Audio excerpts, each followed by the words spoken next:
ঈদের সালাত কেউ যদি মিস করে সে একা একা বা জামাতে ঘরে এসে পড়তে পারবে কিনা এ ব্যাপারে দুইটি মত। প্রথম মত হচ্ছে মেজরিটি স্কলারদের মত, জুমহুরুল ফুকাহা শাফিঈ, মালিকি, হাম্বলি সহ মেজরিটি স্কলারদের মতামত হচ্ছে কেউ যদি ঈদের সালাত জামাতে পড়তে না পারে, মসজিদে যদি মিস করে, ঈদগাহে যদি মিস করে, বাসায় এসে একা একা কিংবা জামাতে সে পড়তে পারবে। এটা হচ্ছে প্রথম মত। আর দ্বিতীয় মত হচ্ছে ওলামায়ে আহনাফদের মত। হানাফি মাযহাবের মতামত হচ্ছে যে না, ঈদের সালাত যদি কেউ মিস করে কোনো কারণে, ঈদগাহে যেয়ে যদি পড়তে না পারে বা মসজিদে যেয়ে পড়তে না পারে, তাহলে তার ঈদের সালাত পড়া লাগবে না। কেন পড়া লাগবে না?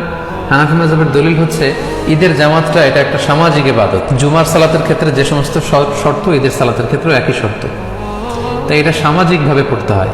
তাই জুমার সালাত যদি কেউ মিস করে, সে যেমনি ঘরে একা একা জুমা পড়তে পারে না, তাকে আলাদাভাবে 4 রাকাত জোহর পড়ে নিতে হয়, তেমনি ঈদের সালাত কেউ মিস করলে সে বাসায় এসে আর ঈদের সালাত পড়তে পারবে না বা পড়ার প্রয়োজন নেই।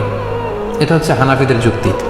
আর মেজরিটি স্কলারদের, জুমহুরুল ফুকাহা, তাদের মতামত যদি আমরা দেখি, ওনারা বলেছেন না, যদি কেউ মিস করে তাহলে ঘরে এসে সে একাকি পড়তে পারবে।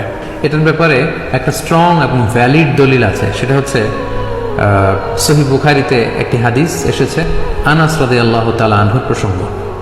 উনি ওনার শেষ জীবনে বাসরাতে থাকতেন, ইরাকের বসরা শহরে থাকতেন। একদিন কোনো কারণে উনি এবং ওনার ফ্যামিলি মেম্বার ঈদের জামাত ওনারা মিস করেছেন। মিস করাতে উনি বাসায় এসে সবাইকে নিয়ে ঈদের জামাত আদায় করেছেন বাসায়, এবং হাদিসটি সহিহ বুখারীতে এসেছে।